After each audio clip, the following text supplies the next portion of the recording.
ರೇಗಿಸಿ ಬಸವನಗೌಡ ಬಾದರ್ಲಿ ಅವರಿಗೆ ಭಾಷಣ ಮಾಡಕ್ಕೆ ಬಿಟ್ಟಿಲ್ವಂತಪ್ಪ. ಭಾಷಣ ಮಾಡಕ್ಕೆ ಬಿಟ್ಟಿಲ್ಲ ಅಂತ ಕೆಂಡಾಮಂಡಲ. ಆಗಬಾರ್ದು ಆಗೋಯ್ತು, ಎಲ್ಲ ಮುಳುಗಡೆ ಆಗೋಯ್ತು, ಬರ್ಬಾದಾಗೋಯ್ತು.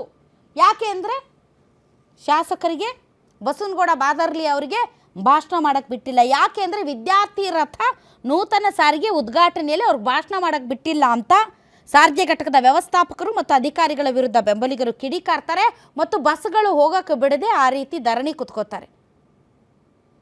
ಅಭಿವೃದ್ಧಿ ಕಾಮಗಾರಿಗಳನ್ನ ಮಾಡಿ ಶಬಾಸ್ ಅನ್ಸ್ಕೊಡ್ರಿ. ಭಾಷಣ ಮಾಡಿ ನೀವು ಭಾಷಣ ಬೇಕದ ಹೋದ ತಕ್ಷಣ ತುಂಬ ದೊಡ್ಡ ಲೀಡರ್ ಆಗಲ್ಲ. ಇದನ್ನು ನ್ಯೂಸೆನ್ಸ್ ಅಂತಾರೆ. ಇದು ಸಿಂಧನೂರಿನಲ್ಲಿ ಬರೋದು.